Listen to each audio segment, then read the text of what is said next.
padres, tus hijos y los míos, es decir, todos los que somos humanos. Y ahí terminaba la respuesta.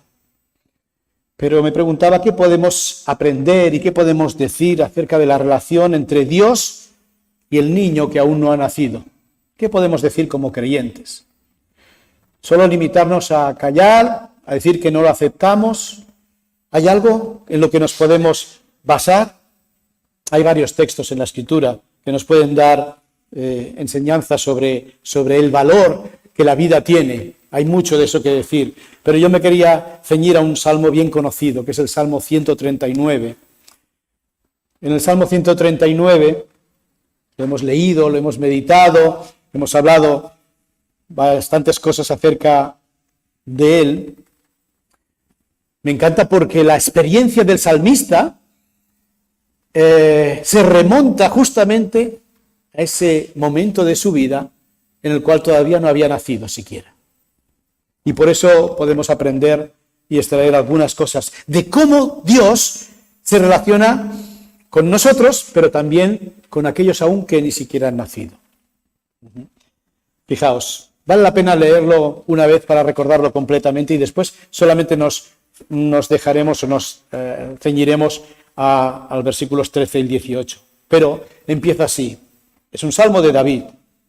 Dice: oh Jehová, tú me has conocido y examinado, tú has conocido mi sentarme y mi levantarme, has entendido desde lejos mis pensamientos, has escudriñado mi andar y mi reposo, todos mis caminos te son conocidos, pues aún no está la palabra en mi lengua, y aquí, oh Jehová, tú la sabes toda.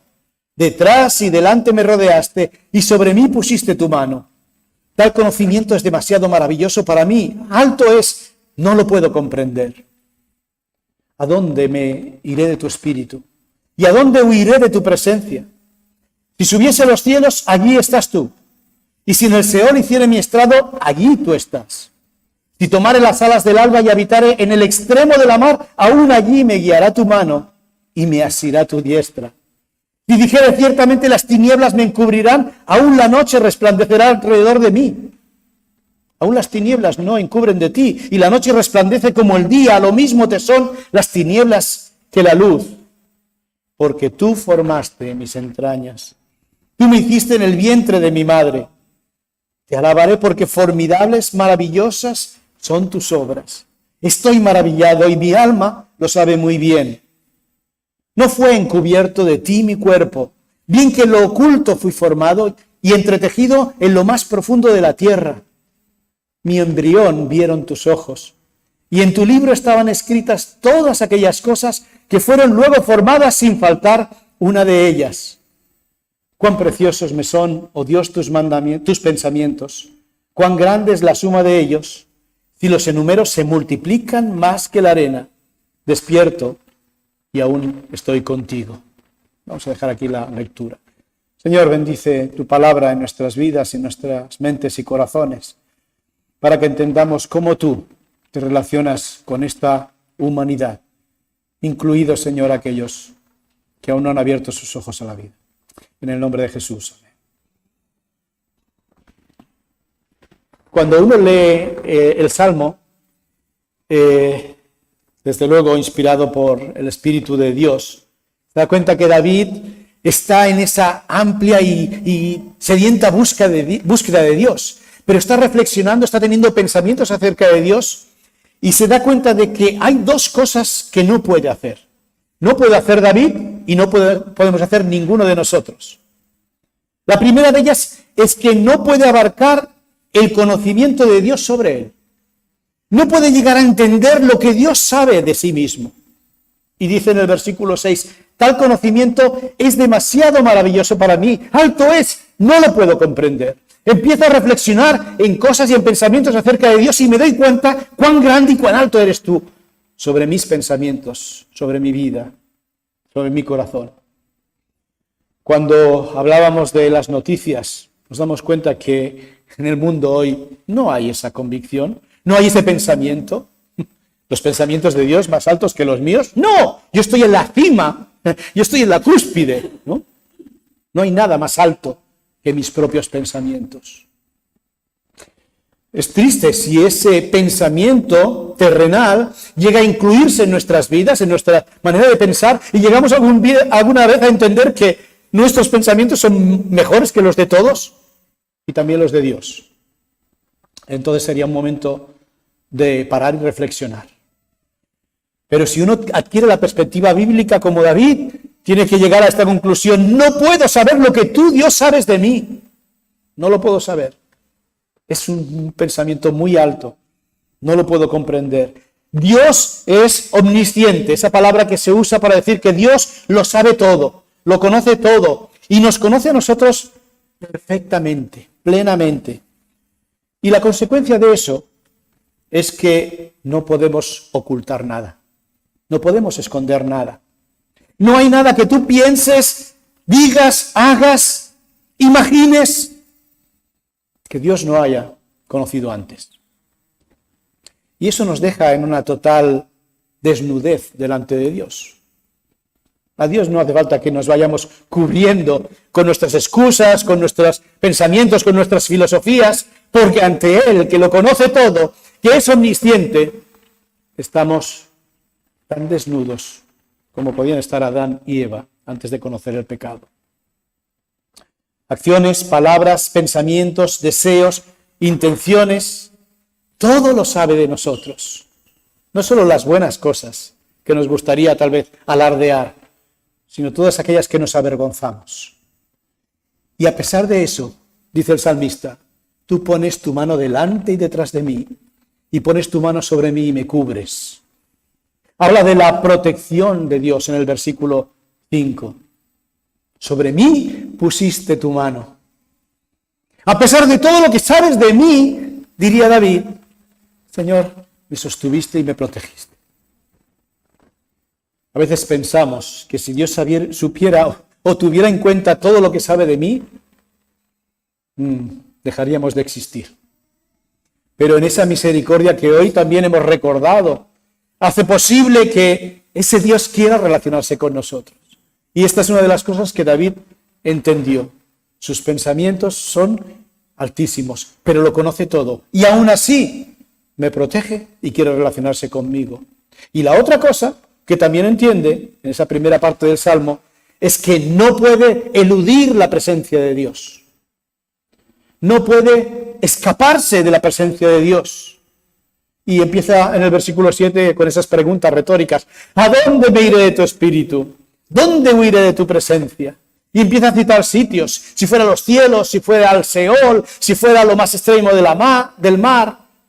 No hay sitio donde me pueda esconder de ti. Porque tú no solo eres omnisciente, también eres omnipresente. Estás en todas partes, en todo lugar, con toda tu persona. No hay lugar a donde yo pueda ir que Él no haya llegado antes. No haya llegado antes. Por tanto, también tiene una consecuencia esto. Una consoladora. Y es que nunca vamos a estar solos. Nunca vamos a estar solos. Hablando de este tema del aborto, ¿sabéis cuál es una de las experiencias más tristes que revelan mujeres que han pasado por esa experiencia? La soledad. En el momento de llegar allá, a pesar de estar rodeado de profesionales, a pesar de contar con la ayuda psicológica teórica, se sintieron solas. Y ese sentimiento de soledad permaneció en muchos casos durante toda la vida. Pero Dios nos dice que nunca estamos solos. Si hay ese sentimiento de soledad, es precisamente porque no hay ese conocimiento de ese Dios. Nunca vamos a estar solos, pero también la consecuencia es que tampoco es posible huir de su presencia para evitar dar cuenta de nuestra vida. El hecho de que Dios tenga conocimiento de todo de nosotros, el hecho de que Dios esté en todo lugar donde hemos estado y estemos en alguna vez, significa que no hay lugar donde podernos ocultar para evitar dar cuentas al que está listo, dice la Escritura, para juzgar a los vivos y a los muertos. Y eso es un pensamiento de la Escritura que David tenía muy en cuenta. No puedo huir de tu conocimiento, no puedo huir de tu presencia. Así que David, ¿qué hace? mira a su origen, mira cuando estaba todavía en el vientre de su madre y expresa unos aspectos de esa acción de Dios, de esa relación de Dios que fundamenta nuestra relación. Y esto que la mayoría del ser humano no conoce, es algo que tienes tú y tengo yo en mi vida. Y es algo de lo que podemos compartir y hablar. Tal vez nos ayudará si en algún momento pudiéramos pasar en una situación, en vernos involucrados en esa situación. Para muchos, una de las razones, no he querido entrar en ello, por la que llegan a tomar esa decisión, es porque eso supondría un cambio en su vida que no están dispuestos a aceptar. En ningún momento se plantean la cuestión de la vida del que van a hacer, sino desde un punto de vista puramente egoísta, sea por el que dirán, ¿qué pasa si mis padres se enteran que quedé embarazada? ¿Qué pasa si digo en el trabajo que he quedado embarazada ahora que me han hecho un contrato o que me pueden hacer un contrato fijo? Siempre el factor del yo prevalece sobre la vida y el derecho de otro ser humano. Y cuando la humanidad llega a este punto, podríamos decir aquella manida frase, ¿a dónde vamos a ir a parar? Que no tiene sentido decirla, porque sabemos dónde vamos a ir a parar, ¿verdad? David mira su origen y en esa relación entre Dios y el niño no nato, el que aún no ha nacido, hay tres cosas que quiero destacar y que destacan este salmo. La primera de ellas tiene que ver con la creación divina. La creación divina. Dice en el versículo 13, porque tú formaste mis entrañas, tú me hiciste en el vientre de mi madre. La formación de su cuerpo, el cuerpo de David en el vientre de su madre, donde nadie más que Dios podía saber y estar presente, es una obra divina, una obra de Dios. Claro que se puede explicar por procesos biológicos. La célula tiene unos mecanismos que permite que se divida, permite que se especifique según su rango y según su parte en el cuerpo y forme los órganos y crezca y tal y salgan, se creen o se formen huesos, pero el salmista está mirando más allá de la realidad biológica y sin alma para decir Dios estaba creando en ese momento. Y compara ese acto con el mismo acto. Uno cuando lo lee no puede pensar en que está teniendo en mente lo que en Génesis capítulo 1 hizo Dios con el universo, el acto de creación del universo. Y Dios parece como si lo reprodujera cada vez que se forma un ser humano en el seno de una mujer. Dios está creando, Dios está formando. Y dice, tú me formaste, tú hiciste en el vientre de mi madre. Y esas... Dice más adelante, que no fue encubierto de ti mi cuerpo, bien que lo oculto fui formado y entretejido en lo más profundo de la tierra. Mi embrión vieron tus ojos. En esas profundidades de la tierra se ve como el lugar, algunos dicen como la cámara secreta donde Dios crea, el artista divino crea su obra y llama a la existencia y a la relación con él como un alfarero forma en el barro su propia obra, o como un tejedor hila los diferentes hilos de un tejido, de un tapiz, y plasma allí su obra. Algo único, algo irrepetible es lo que Dios hace cada vez con cada ser humano. Y si bien ha establecido un mecanismo que eso lo haga de manera automática,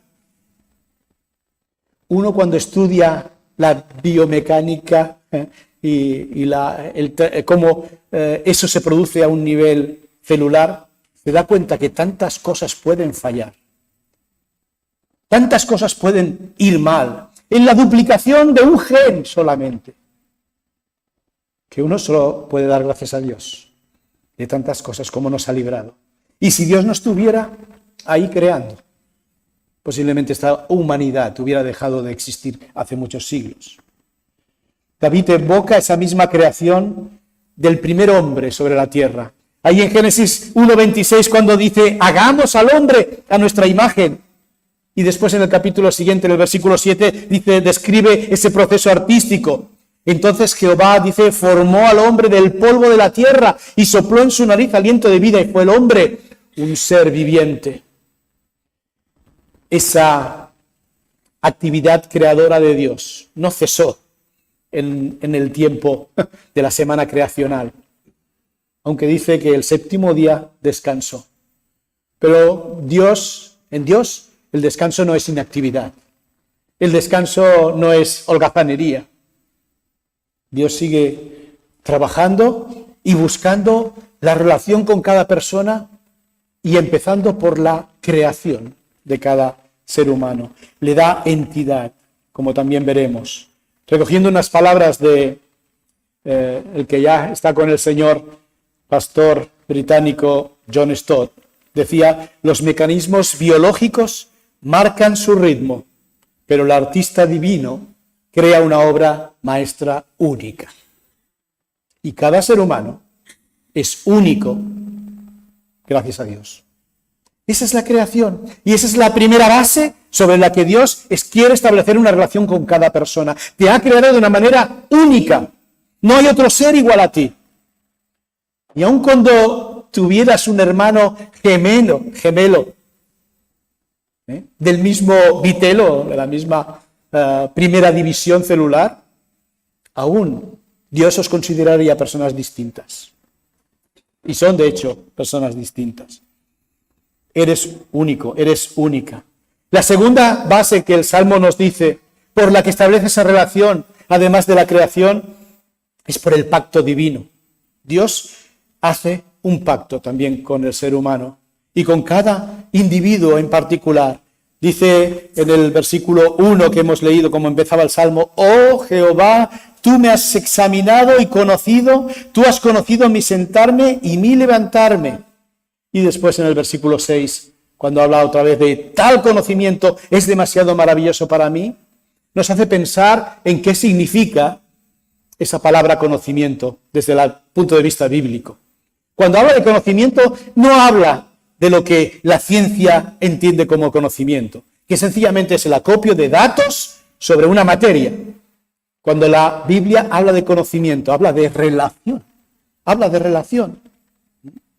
La relación entre esposos, por ejemplo, es una relación que incluye esa palabra, conocimiento. Y también está fundamentada sobre un pacto. Por eso nos ayuda a entender esto que quiero transmitir. La relación de Dios con cada ser humano se expresa en forma de un pacto, de una relación. Así como los esposos que se aman y se unen en un pacto de fidelidad, también Dios se une a nosotros en un pacto de fidelidad respecto a Él. Y ese pacto involucra dos cosas. Una de ellas es un conocimiento íntimo. Un conocimiento íntimo. Decía que esa palabra bíblica tiene un trasfondo muy profundo. Y cuando aparece esa palabra hay que entender el contexto, porque si se está aplicando dentro del marco del matrimonio, está hablando ni más ni menos que de la relación sexual. Y conoció Adán a su mujer Eva. Y no fue para decirle: hola Eva, soy Adán, ¿qué tal? Mucho gusto.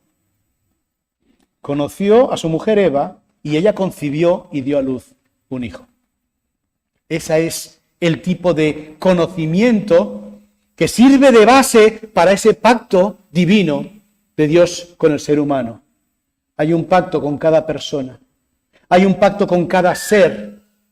Desde el momento en que es posible su concepción, o a partir del momento de su concepción, se establece esa relación de parte de Dios. De ese Dios que está en todo lugar, aún en aquel lugar que no es posible verlo, o solo podía ser posible si se hace fuera de la madre y delante de un potente microscopio.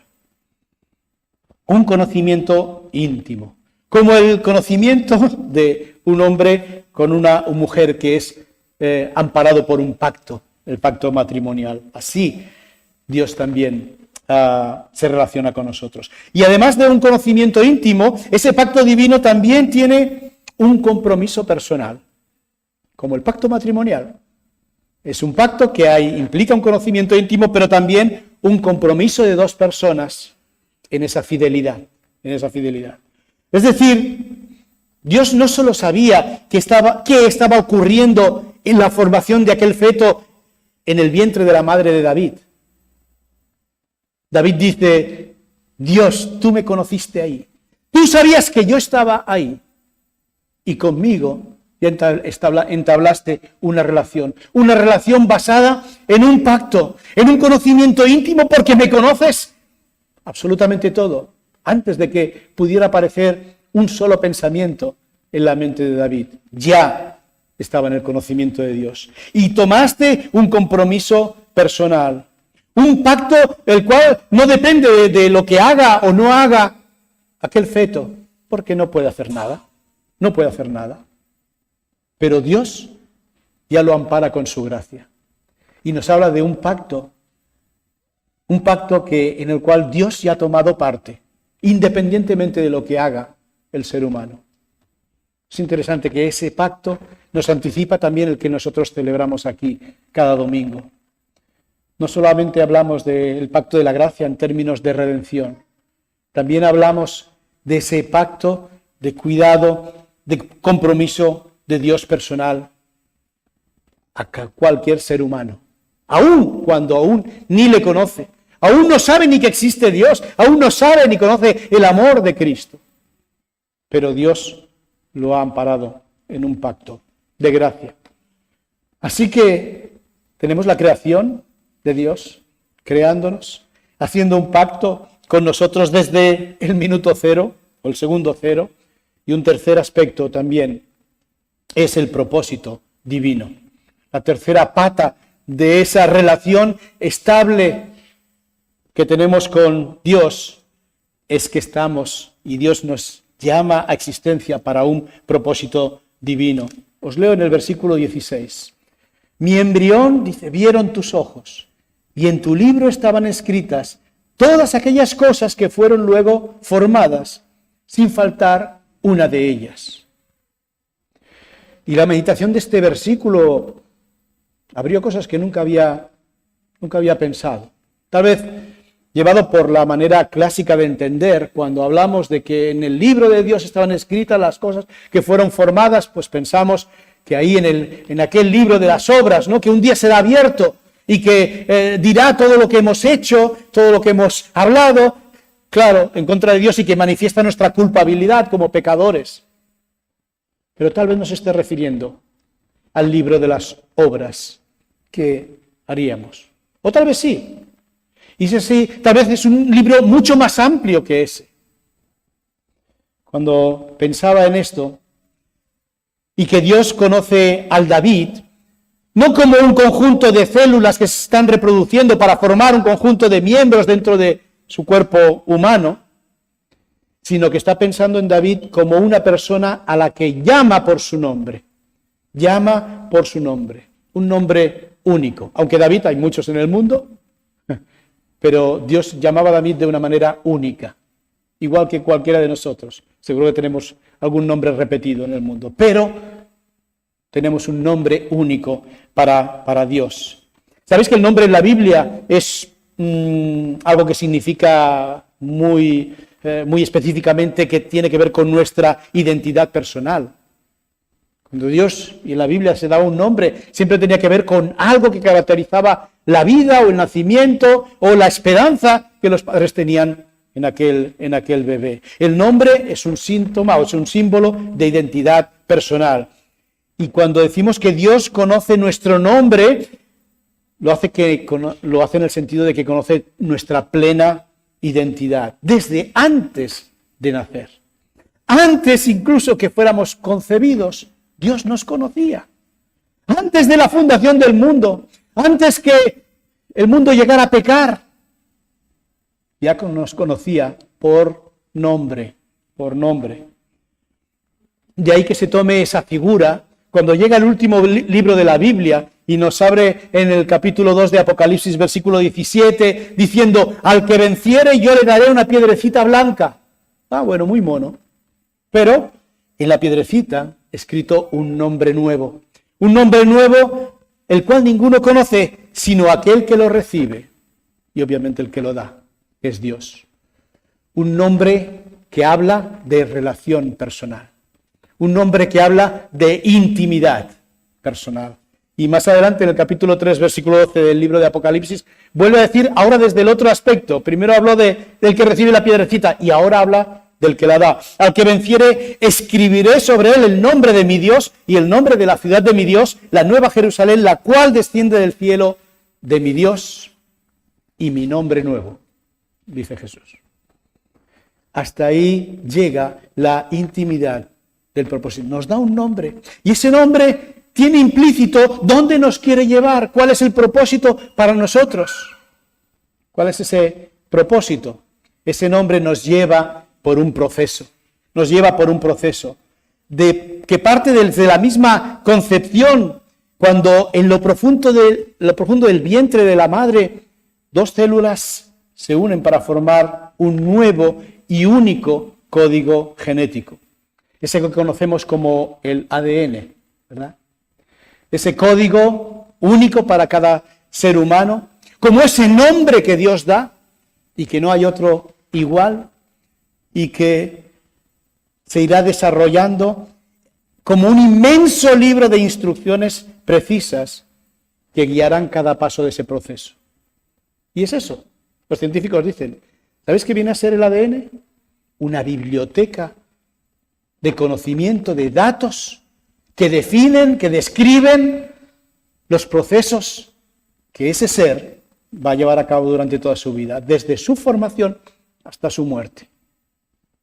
Y de ello va a depender que viva y más años o menos años. Si no se corrompe esa información, ahí podrá dar y vivir muchos años. Y eso es lo que Dios, por medio de mecanismos biológicos, ha establecido que se pueda hacer y se pueda reproducir de hombre o de mujer a mujer, desde Adán y Eva hasta nuestros días. Y ahí está Dios, creando, formando, guiando en ese propósito para que lleguemos a esa conclusión. Y ese proceso, ¿dónde termina? Culmina en la vida de David, en el nacimiento de David, pero no fue cuando nació, ni cuando nacemos todos nosotros, no. Ese proceso ni siquiera se va a desarrollar completamente en nuestra vida terrenal, sino por la Escritura sabemos que ese proceso tiene culminación en la presencia de Dios. Cuando llegue ese momento que hemos leído en Apocalipsis 2 y 3, entregue Dios, si es simbólico, es real, esa piedrecita donde tu nombre, ese nombre que solo Dios y tú vas a conocer, que habla de esa intimidad absoluta con Dios, se va a prolongar por toda la eternidad. Y ahí sí que se va a desarrollar todo ese propósito de Dios en ti y en mí.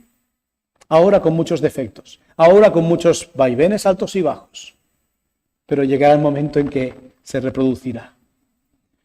Y cuando ahora miramos hacia atrás y vemos que todo ese proceso, mirando especialmente la cruz del Calvario, se aseguró por esa obra redentora de Cristo, sabemos que ese proceso tiene fin, llegará a completarse. ¿Qué hacemos con tantos y tantos que han sido limitados, evitados, impedidos de conocer ese proceso? Yo sé que Dios tiene la respuesta. No quiero daros una respuesta fácil. Dios tiene respuesta para cada ser que en este mundo ni aún ha sido capaz de ver la luz. Y no me preguntéis cómo lo hará. Pero de algún modo, aquello que Dios ha creado en la intimidad y en el seno de una mujer, por ser obra divina, por tener un pacto con el Dios de la gracia y un propósito que Dios va a llevar a su final, va a ser conocido, va a ser manifestado. Y ante esa realidad, cada ser humano va a doblar su rodilla y va a confesar que Jesús es el Señor, para gloria de Dios Padre. Qué bueno que Dios nos haya llamado a ti y a mí por nombre, nos haya introducido en esa relación de pacto y nos haya llamado a un propósito. Ante esta cuestión nos preguntamos, ¿qué estamos haciendo? No solo con nuestra vida, no solo con nuestros medios, no solo con nuestro llamamiento, sino tal vez si podemos hacer algo por tantos y tantos que no verán lo que tú y yo veremos ahora.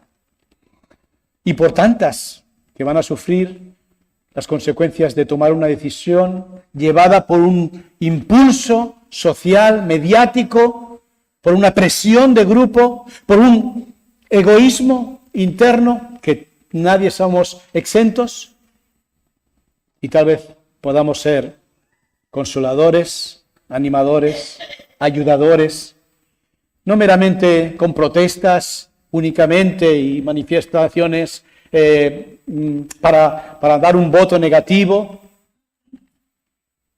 sino tal vez empezando desde la mismísima oración, que es algo que todos podemos hacer, y dando tal vez, pidiendo al Señor ayuda para dar algún otro paso más, para que su iglesia pueda ser luz en medio de este mundo de oscuridad. Que el Señor nos ayude. Padre que estás en los cielos, te damos gracias, Señor, por esa visión que nos transmite David por medio de tu Espíritu en ese salmo. Gracias porque a pesar de todo el conocimiento que tienes de nosotros, aún, Señor, quieres tener una relación personal e íntima con nosotros. Y lo afirmas, lo aseguras, Señor, creándonos, llamándonos a un pacto, a una relación de gracia y haciéndonos entrar en ese propósito divino, Señor, por la eternidad. Señor, qué privilegiados somos, Señor. Podemos decir como el salmista que si queremos enumerar los pensamientos acerca de ti, no podemos, somos incapaces, es demasiado alto. Y perdona, Señor, porque aun cuando no lleguemos a esos pensamientos, muchas veces no iniciamos ni la tarea de pensarlos. Ayúdanos, Señor, a poner nuestro pensamiento en ti, el Dios conocedor, el Dios que está en todo lugar.